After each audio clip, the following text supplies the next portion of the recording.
যারা হামলা করেছে তারাই থানায় গিয়ে আমাদের নামে মামলা করার জন্য চেষ্টা করেছে। এত বড় সিন্ডিকেট এই মেডিকেল সেক্টরে, এত সিন্ডিকেট, এত দালাল, অ্যাম্বুলেন্সের সিন্ডিকেটের কারণে একটা নবজাতকের মৃত্যু ঘটে। স্বাস্থ্যের ডিজি আসার পর তিনি আমাদের দাবিকে অযৌক্তিক বলে গণ্য করেন এবং তিনি বলেন প্রশাসন হস্তক্ষেপ করবে। এবং তার উস্কানিতে গত পরশুদিন বৃহস্পতিবার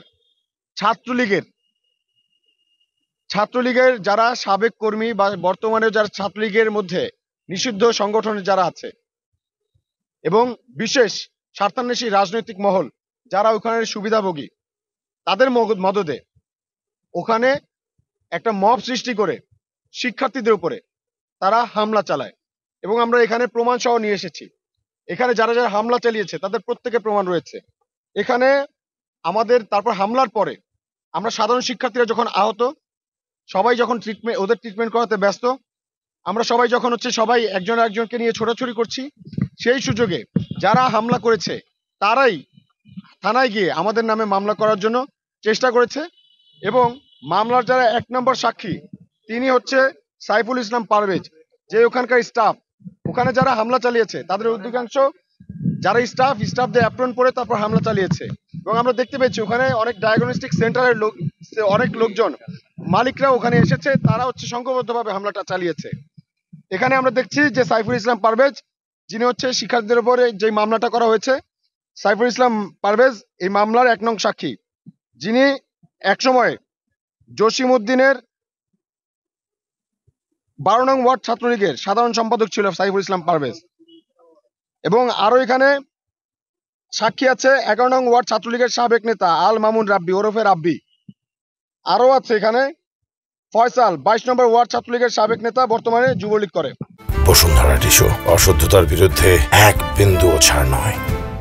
তো আমাদের উপরে কেন এই নির্যাতনটা হচ্ছে, কেন এই জুলুমটা করা হলো? আমরা তো শুধু চেয়েছিলাম রাষ্ট্রের মাধ্যমে এত বড় সিন্ডিকেট এই মেডিকেল সেক্টরে, এত সিন্ডিকেট, এত দালাল। গতকালকেও শরীয়তপুরে অ্যাম্বুলেন্সের সিন্ডিকেটের কারণে একটা নবজাতকের মৃত্যু ঘটে। আপনারা কম বেশি সবাই দেখেছেন, সবাই সেই কাহিনী জানেন। আরো 1 সপ্তাহ আগে নার্সদের অবহেলার কারণে, সিন্ডিকেটের কারণে এক শিশুর মৃত্যু হয়। আমরা সবাই বরিশালবাসী সেখানে গিয়েছিলাম, সবাই দেখেছি সেই ঘটনা। এই ঘটনা কিন্তু একদিনের না, এই ঘটনা প্রতিদিনই ঘটতেছে। কোনোটা মিডিয়াতে আসতেছে, কোনোটা মিডিয়াতে আসতেছে না। আমরা শুধু চেয়েছিলাম এই সিন্ডিকেট ভাঙা সাধারণ মানুষের পক্ষে খুবই দুঃসাধ্য।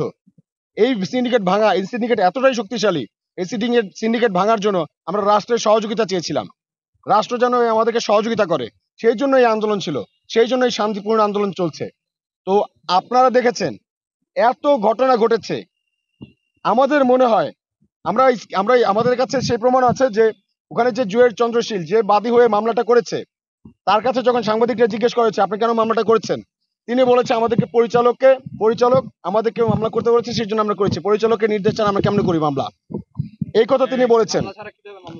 তো ওখানে আমরা এটাও দেখেছি যে এই যে পরিচালক আমাদের শিক্ষার্থীদের উপর হামলা করার পরে রাতের বেলা যত স্টাফ ছিল যারা হামলা করেছে তাদেরকে খিচুড়ি পার্টি করিয়েছে, বুনু উল্লাস করেছে।